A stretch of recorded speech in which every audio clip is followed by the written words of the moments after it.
In the midst of the celebratory dinner, my daughter raised her wine glass high and shouted in front of 30 relatives, "Mom is our personal ATM. Order whatever you want off the menu." Laughter erupted throughout the restaurant.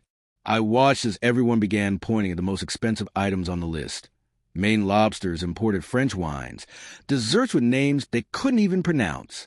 The server rushed from table to table, taking endless orders. I sat frozen in my chair while my daughter celebrated my public humiliation as if it were a hilarious joke. When the head waiter finally presented the bill on a small silver platter, the number hit me like a physical blow. $15,000. 30 pairs of eyes fixed on me. Waiting, I took a deep breath, calmly picked up my purse, and said with a smile, "I need to use the restroom for a moment." I stood up, walked through the tables with my back straight, and slipped out the main door. I didn't look back. I hailed a cab and disappeared into the night. What happened next is something they still recall with horror. My name is Lena Dubois. I'm 69 years old, and for most of my life, I was an English literature professor at a public high school in Atlanta, Georgia. I'm not wealthy, but I'm certainly not poor. I've been a widow for 8 years. My husband, Isaiah, died of a sudden heart attack one Sunday afternoon while watering the plants on our porch. Everything changed after that, but not in the way one might expect. It changed because I became something I never intended to be, the solution to every single problem my family had. Valerie is my only daughter. She's 42. She studied graphic design, but never truly committed to a career. She always had an excuse. The market was tough, clients didn't pay well. She needed better connections. I, like a good mother, always supported her. I paid for her entire college education. I bought her first professional computer. I financed 2 failed business attempts before the 3rd month. When she married Derek Jackson, a nice guy without much ambition, I paid half of the wedding costs. When they had trouble with rent, I helped them for 6 months straight. And so it went again and again, because that's what mothers do, right? They sacrifice. They give without expecting anything in return. They are the invisible support that never fails. But the truth is, I did expect something. Not money, not gifts, just a little respect. A call once in a while that wasn't followed by a request. A visit that didn't end with Valerie subtly checking my wallet to see how much cash I was carrying. I wanted her to see me as her mother, not as her personal bank. But over the years, I learned that to Valerie, I was exactly that, an ATM with easily ignored feelings. After Isaiah's death, the pension I received was modest but decent. Combined with my life savings from decades of work, I had enough to live with dignity. I could have traveled, seen Europe as I'd always dreamed. I could have bought that small house near the beach in Hilton Head, South Carolina, that I'd seen once. But no, every time I saved a little money, Valerie would show up with a new crisis. The car broke down. Derek lost his job again. The kids needed tuition money. And I, as always, would open my purse. It wasn't just Valerie. My sister, Aisha Wells, also had a habit of calling just before the end of the month, always with the same sweet, false tone. "Lena, darling sister, could you lend me a little? You know how things are." Aisha lived in a bigger house than mine, drove a newer car, and dined out every weekend. But according to her, I was the one with money to spare. The loans never came back. Not a single one. After a while, I stopped calling them loans and accepted them for what they truly were, forced gifts. Then there was Rochelle, my cousin. Every time we met at a family gathering, she'd find a way to sidle up and whisper some urgent need in my ear. Her son Malik needed money for college applications. She had to pay a medical debt. Her washing machine broke. It was always something. And I always ended up opening my purse, pulling out some bills while she hugged me and called me an angel. I remember one Christmas 3 years ago when Valerie hosted dinner at her house. I arrived with gifts for everyone, as usual. I'd spent weeks finding the perfect present for each person. For Valerie, a set of ceramic skillets she'd mentioned wanting. For Derek, an olive green shirt I saw in a boutique that I thought was a style. For the children, toys I knew they would adore. When it was time to open the gifts, Valerie unwrapped hers, glanced at it for just 2 seconds, and said, "Oh, thanks, Mom. Although I would have preferred cash, so I could buy what I really need." There was no hug, no kiss, just that sentence that sliced through me like a cold knife.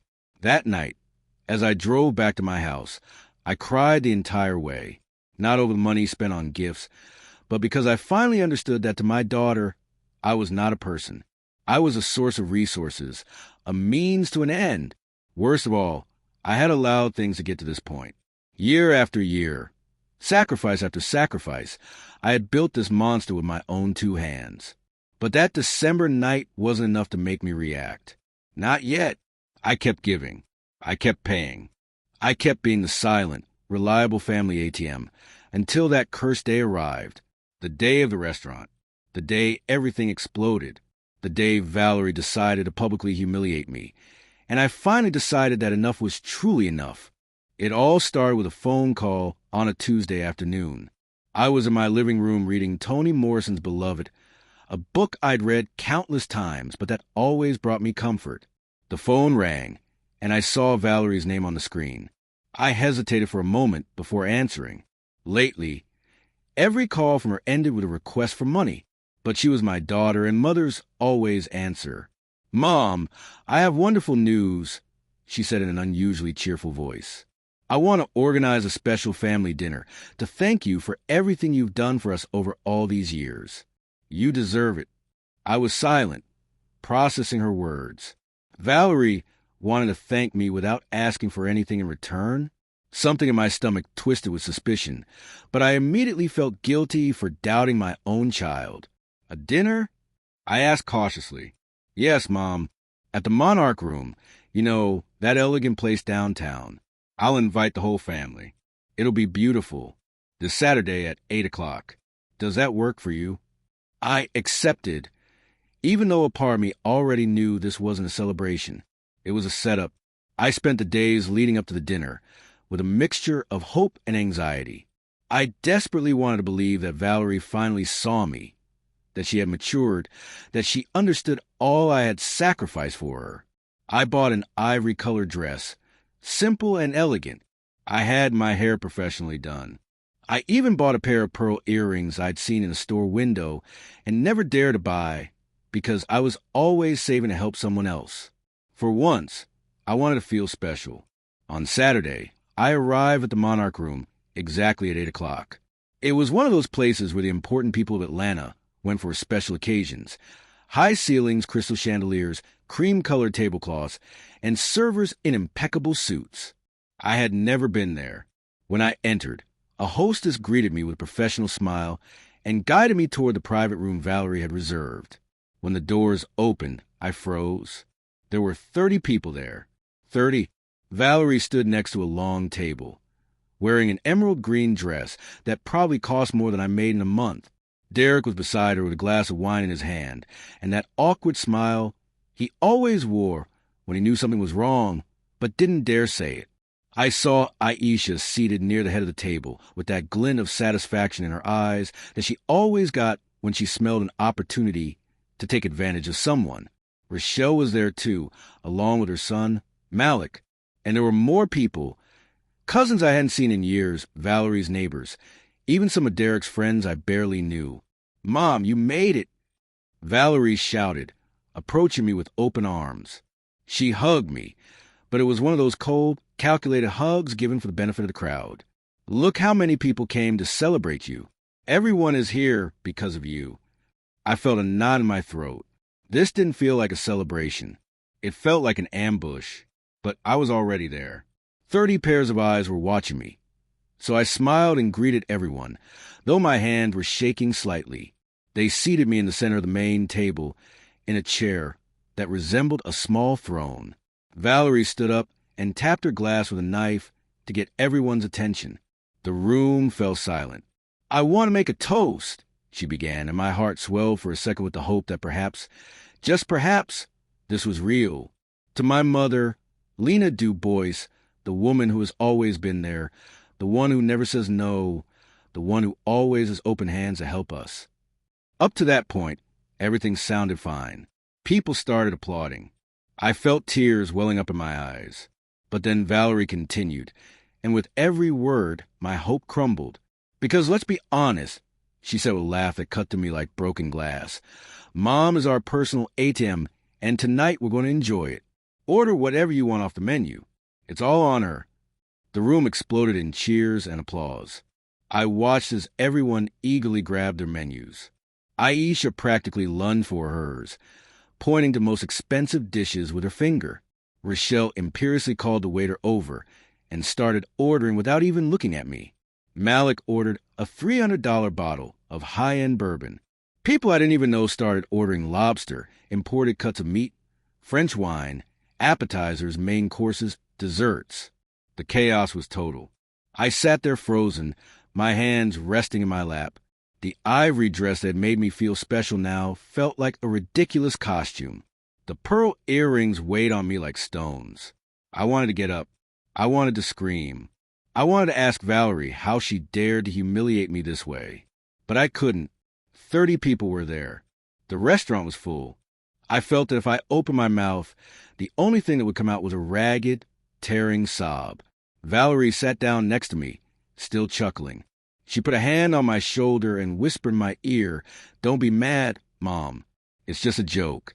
Besides, you've always wanted the family to be together, right? Well, here we all are, thanks to you." Her breath smelled of expensive wine.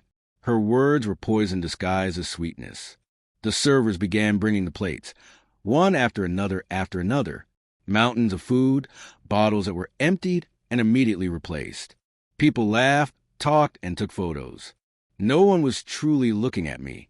I was just the excuse for this feast, the source of money that made everyone else's fun possible. At one point, Aisha raised her glass toward me and yelled, "To Lena, the most generous." Everyone toasted, and I smiled, a smile that hurt worse than any physical blow. 2 hours passed. 2 eternal hours. Finally, the head waiter approached with the silver platter. Folded carefully upon it was the bill. He placed it in front of me with a professional bow. I unfolded the paper with trembling hands. My eyes scanned the endless list of dishes, drinks, suggested gratuities. And at the bottom, in large, clear numbers, $15,000. That was more than half of my annual savings. That was the trip to Europe I never took. That was the beach house I never bought. That was my dignity converted into figures. 30 pairs of eyes were fixed on me. Valerie watched with that confident smile of someone who always gets what they want. Aisha raised her eyebrows, waiting. Rochelle was already taking out her phone to snap a photo. And in that moment, I felt something I had never felt before. It wasn't sadness. It wasn't disappointment. It was clarity, a cold, sharp clarity like a surgeon's scalpel. I finally saw the truth. And the truth was, if I didn't save myself right then and there, no one else would. So I took a deep breath, folded the bill neatly, set on the table, picked up my purse, stood up with all the dignity I had left, and said in a soft but firm voice, "I'm going to the restroom for a moment." And I started walking. I walked between the tables with my back straight, and my head held high. Every step distanced me from those 30 people who had used me for years. I could feel their eyes on me, but none of them suspected a thing. Why would they? I had always been compliant, always paid, always smiled and accepted my role as a family ATM. They had no reason to think this time would be any different. I passed a waiter who had served us all night. He smiled at me with professional courtesy. I crossed the main dining room where other families were eating peacefully, oblivious to the drama unfolding in the private room. I reached the hallway that led to the restrooms and kept going. My legs moved on their own, guided by a survival instinct I didn't know I possessed. I reached the reception desk. The hostess, who had greeted me upon arrival, was distracted by her computer. She didn't see me pass. I pushed open the glass door, and the cool night air hit my face. It was April, and the breeze still carried that pleasant coolness. I took a deep breath for the first time in hours. My lungs filled with clean air, air that wasn't contaminated by the cruel laughter of my family. I looked around. The street was lit by antique lamps. A few taxis were waiting on the corner, and in that moment, I made the most important decision of my life. I walked toward the first cab. The driver, an older gentleman with a gray mustache, looked at me kindly. "Where to, ma'am?" he asked. "The Greyhound bus terminal."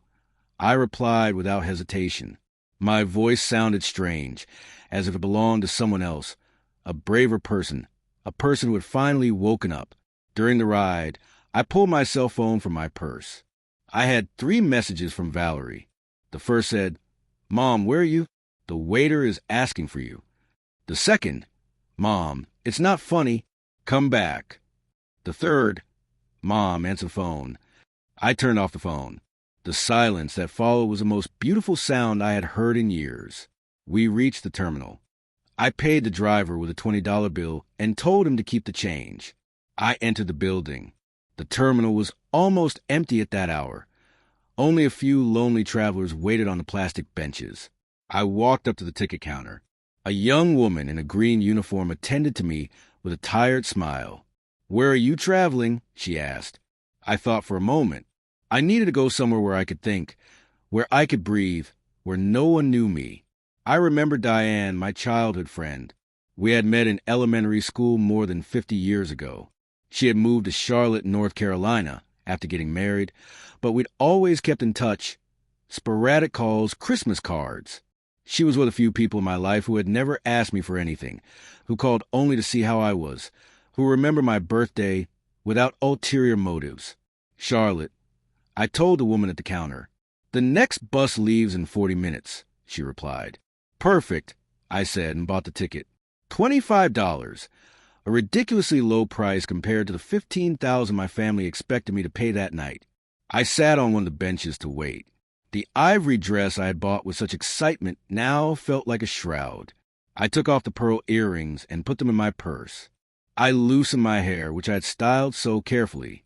And for the first time all night, I allowed myself to feel the rage, to feel the humiliation, to feel the pain of having been betrayed by the person I loved most in the world. But I also felt something else, something I hadn't expected. I felt relief, an immense relief, like taking off a shoe that has been hurting you for hours. I realized that I had been carrying an invisible weight for years. The weight of expectations, the weight of being everyone's savior, the weight of being unable to say no. And in that moment, sitting on a plastic bench in a bus terminal with a wrinkled dress and smudged makeup, I finally let that weight drop. I thought about Valerie, about how I had raised her after Isaiah's death, all the nights I stayed up working to pay for her college, all the sacrifices I made so she could have a better life than mine. And I wondered when everything had gone so wrong. When had my generosity become her entitlement? When did I stop being her mother and become her resource? The answer was painful but clear. I had allowed it to happen. Every time I said yes when I wanted to say no. Every time I opened my purse when I should have closed it. Every time I swallowed my pride and accepted being treated as less than human. I had built that monster, and now I had finally made the decision to leave it behind. The loudspeaker announced the departure of the bus to Charlotte. I stood up, smoothed my dress, and walked toward the platform. The bus was old but clean. I got on and found my seat, number 14, next to the window. I sat down and leaned my head against the cool glass. The engine roared, and we began to move. Atlanta, with all its painful memories, began to fade behind me. I looked out the window. The city lights flickered in the darkness like fallen stars. I thought about Valerie receiving the news that I wasn't coming back. I thought about her panic when the waiter told her someone had to pay that $15,000 bill. I thought about Aisha and Rochelle scrambling for excuses to escape. I thought about the chaos, the confusion, the accusations. And I felt no guilt. I felt no remorse. I only felt a strange and liberating peace. I took my cell phone out of my purse. It was still off. I turned it on for a moment just to do one thing. I opened my contacts and looked up Diane's number. I wrote a short message. "Diane, it's Lena. I'm heading to Charlotte. Can I stay with you for a few days? It's urgent." I sent the message and immediately turned the phone off again before Valerie's desperate calls and messages could start pouring in. The bus sped down the dark highway. Some passengers were sleeping. Others were looking at their phones. I simply watched the night pass. And for the first time in 8 years since Isaiah's death, I felt like I was taking control of my own life. I didn't know what would happen next. I didn't know how Valerie would react. I didn't know if we could ever repair our relationship. But in that moment, on that bus taking me away from everything I knew I had done the right thing. Because sometimes loving your family means pulling away from them. Sometimes the only way to save yourself is to disappear. And sometimes the bravest act isn't staying and enduring. It's standing up and walking out the door without looking back. The bus cut through the darkness of the highway as I tried to process what I had just done. My hands were still shaking slightly, not from fear, but from adrenaline. It was as if my body was finally reacting to years of silent abuse. I looked at my reflection in the window. A 69-year-old woman with smudged makeup and messy hair stared back. But there was something new in her eyes, something I hadn't seen in a long time. Determination. The trip to Charlotte would take approximately 3 hours. 3 hours to think. 3 hours to fully understand what I had left behind. I closed my eyes, and inevitably my mind went back to the restaurant. I could picture the scene with painful clarity. Valerie probably waited 5 minutes before starting to worry, then 10 and 15. Eventually, she would have sent Derek to check the ladies' room for me. He would have knocked on the door, calling my name uncertainly. Nothing. Then they would have asked a waitress to check, and the waitress would have returned empty-handed and confused. I could see Valerie rising from her chair in that emerald green dress, a dress I likely helped pay for, walking through the entire restaurant, looking for me, checking every corner, asking the servers. And finally, as the terrible truth began to sink into her brain, the panic would set in, because the bill was still there, $15,000 that someone had to pay, and the ATM had vanished. I wondered how long it would have taken them to call the manager. I imagined the uncomfortable conversation. Valerie probably tried to use her charm, that sweet smile that always worked on me but that held no power over strangers. The manager, a professional who had seen all sorts of situations in his restaurant, probably explained calmly but firmly that someone had to pay, that they couldn't just leave, and that if necessary, he would call the police. The police? That word must have dropped on Valerie like a bucket of ice water. 30 people watching her, 30 witnesses to her humiliation. The very humiliation she had inflicted on me. The irony was so perfect, it almost made me smile in the darkness of the bus. What would she have done then? She likely tried to call me once, twice, 10 times, but my phone was off. Dead to the world, dead to her. Then would come the desperation. She would call Aisha, begging her to pay at least a part of it. But Aisha, my sister, who always had excuses for not repaying loans, surely found 1,000 reasons not to help. I don't have my wallet. My card is blocked. My husband handles the money. The excuses would flow like water. Rochelle would have done the same. And Malik, and all the other relatives who had eaten and drunk as if the world were ending tomorrow. Suddenly, all those people who called me generous, who toasted me, who celebrated my supposed goodness, would become ghosts, disappearing like smoke. Because it's easy to love the ATM when it dispenses cash. But when the ATM refuses to pay, the love evaporates. The bus made a brief stop at a gas station. Some passengers got off to stretch their legs or buy something to eat. I remained seated, not hungry, not thirsty, just left alone with my thoughts. Through the window, I saw a young family, a father, a mother, and a small girl. The girl was eating ice cream and laughing. Her parents looked at her with genuine love, unconditional love, love without invoices. And I felt a pang of sadness for everything Valerie and I had lost. Because there was a time when our relationship was different, when she was little and hugged me just because, when she told me, "I love you, Mom," without expecting anything in return. When I was her hero, not her bank. Where had that little girl gone? When had my daughter transformed into this cruel, calculating woman who had publicly humiliated me? The answer, once again, was uncomfortable. I had contributed to that transformation. Every time I gave her money, without teaching her the value of work. Every time I solved her problems without letting her face the consequences of her decisions. Every time I rescued her when I should have let her fall, so she could learn to stand up on her own. I had been a loving mother, yes, But I had also been a weak mother, and that weakness had created a monster. The bus started moving again. I checked the time on the station clock. Almost 11 o'clock at night.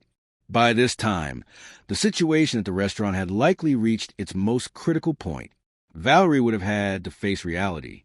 Someone had to pay, and that someone would have to be her. I imagined Derek pulling out all his credit cards, calculating limits, trying to scrape together the $15,000 across multiple cards, sweating, shaking, cursing the day he married my daughter. And then would come the shame. 30 people witnessing the organizer of the event unable to pay the bill.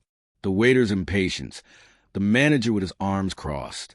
Some relatives would likely have already found excuses to leave. I have to work early tomorrow. The kid has school. It's getting late. One by one, they would abandon the sinking ship, because that's how it works. People are only with you when everything is going well. When things get tough, they disappear. I thought about Aisha, my sister, who always bragged about her big house and perfect life, but never had the money to repay my loans. She would surely have been one of the first to flee. She probably slipped out the back door to avoid being seen. And Rochelle, with her son Malik, would have done the same. All those parasites who had fed off my generosity for years would now scatter like roaches when a light is turned on. The mental image gave me a dark satisfaction. It wasn't exactly revenge. It was justice. It was the universe finally balancing the scales. For years, I had been the one who paid, the one who saw, the one who bore all the problems. Now, for once, they would have to face the consequences of their own actions. I turned on my phone for a moment, just a moment. I needed to see if Diane had replied. And there was her message, like a beacon of light in the middle of the storm. Lena, of course you can stay. Are you okay? You'll arrive in about 2 more hours. My house is your house. I'm always waiting for you. My eyes filled with tears. Tears of relief, tears of gratitude. Because in the midst of all that darkness, there was at least one person who offered me refuge without asking how much money I had in my purse. Before turning the phone off again, I saw the notifications. 53 missed calls from Valerie, 28 messages, 7 calls from Aisha, 4 from Rochelle, even 3 from unknown numbers that were likely other relatives desperately looking for me. I didn't open any messages. I didn't listen to any voicemails. I just turned off the phone and stored it deep in my purse. The bus continued on its way. Some passengers slept soundly. Others watched movies on their phones with headphones. I just watched the darkness pass. And with every mile that took me away from Atlanta, I felt like I was breathing a little better, as if I had been underwater for years and was finally surfacing. I thought about what would come next. I would have to face the consequences of what I had done. Valerie wouldn't give up easily. She would try to manipulate me. She would use guilt, emotional blackmail, all the tools she had perfected over the years. She would call crying, saying I had abandoned her, that I was a bad mother, that how could I do this to her after everything we had been through together? But I was ready, or at least I wanted to believe I was ready, because this time would be different. This time I wouldn't yield. This time my answer would be a clear, firm, definitive no, the no I should have said years ago. The no that would have saved me so much pain. The no that would finally give me back my dignity. The bus began to slow down. A sign on the highway indicated that we were approaching Charlotte. My heart started beating faster, not from fear, but from anticipation. I was about to begin a new chapter of my life. A chapter where I would not be anyone's ATM, where I would choose whom to help and whom not to help, where my value would be determined not by how much money I could give, but by who I was as a person. The city lights began to appear on the horizon. Charlotte, a city I barely knew, but which now represented my freedom, my escape, my rebirth. The bus pulled into the Charlotte terminal at 11:30 at night. The city was quieter than Atlanta, with a colonial air that could be felt even in the bus station. I got off with my purse on my shoulder, feeling the weight of the night upon me, but also a strange lightness in my chest. It was as if I had left behind not only my family, but years of invisible chains. Diane was waiting for me at the main entrance. I recognized her immediately, despite the years. She still had that short silver hair and those warm brown eyes. When she saw me, she ran toward me and hugged me without asking questions. That hug was different from any I had received in years. There were no expectations behind it, no ulterior motives. Just genuine love from someone who cared about me without expecting anything in return. "You don't have to explain anything right now," she whispered in my ear as she hugged me. "First, let's go home. You need rest." I nodded, unable to speak, because I felt that if I opened my mouth, only uncontrolled cry would come out. We walked to her car, a modest but well-maintained gray sedan. During the drive to her house, Diane played soft music and didn't ask uncomfortable questions. She just held my hand in a silent gesture of support. Her house was small but cozy, peach-colored walls, plants in every corner, family photos that showed a simple but happy life. She showed me the guest room, a room with a single bed, lavender curtains, and a window overlooking a small garden. "Stay as long as you need to," she said. "This is your home now." That night, I slept profoundly for the first time in months, perhaps in years. I didn't dream about Valerie or the restaurant or the $15,000 bill. I dreamed of the sea with calm waves and white sand. I dreamed of peace. I woke up the next day with the sun streaming through the window. It was almost 10 o'clock in the morning. It had been years since I had slept that late. I always woke up early, conditioned by decades of work and the constant anxiety of having to solve everyone's problems. But that morning in Diane's house, I simply rested. I got up, showered, and put on clean clothes that Diane had left on a chair. They were a little big on me, but comfortable. I went down to the kitchen, following the aroma of freshly brewed coffee. Diane was making breakfast, scrambled eggs, hash browns, and hot biscuits. Simple food, but made with love. "Did you sleep well?" she asked with a smile. "Better than in years," I replied honestly. We sat down to eat, and I finally told her everything. I told her about Valerie and how I had become her personal ATM. I told her about Aisha and Rochelle and all the parasites who had sucked the life out of me for years. I narrated in detail the humiliation at the restaurant, the $15,000 bill, and my silent escape. Diane listened without interrupting. When I finished, she just shook her head and said, "You did the right thing, Lena. Sometimes walking away is the only act of self-love we have left." Her words freed me from the last bit of guilt I was still carrying. After breakfast, I turned on my phone. It was time to face the storm I had left behind. The notifications exploded like fireworks. 122 missed calls, 87 messages. The voicemail was full. I took a deep breath and started reading. Valerie's first messages were confused. "Mom, where are you? Mom, this isn't funny. The waiter is waiting." Then came the panic. "Mom, please answer. I can't pay this. Where are you?" And finally, the pure rage. "You're a selfish jerk. You abandoned us. What kind of mother does this?" I read every message with a calm that surprised even me. The words that would shatter me before now simply bounced off a shield I didn't know I possessed. Valerie was calling me selfish for not paying a $15,000 bill that she had deliberately created to humiliate me. The irony was so grotesque, it was almost funny. There were messages from Aisha, too. "Lena, Valerie told me what happened. I can't believe you left us like that. Family is sacred. Family is sacred. How easy it is to talk about how sacred family is when you're not the one paying all the bills, when you're not the one sacrificing your dreams for the whims of others." Rochelle had only written once. "I didn't think you were capable of something like that. What a disappointment." I deleted the message without replying. I owed no one an explanation, but there was another message that surprised me. It was from Derek, Valerie's husband. "Lena, I know I have no right to ask you for anything, but Valerie is destroyed. We had to pay the bill with 4 different credit cards. Now we have a $15,000 debt plus interest. I don't know how we're going to get out of this. She won't stop crying. She says you ruined her life. Please, at least call her." I read that message 3 times, and each time I felt less compassion. Valerie said I had ruined her life. I, the mother who had sacrificed everything for her, the one who paid for her education, her failures, her whims, the one who never said no until there was nothing left of myself. And now I was the villain of the story. Diane sat next to me and read my expression. "Are you going to respond?" she asked. I thought for a long moment. Part of me wanted to write a long message explaining everything, defending myself, justifying myself.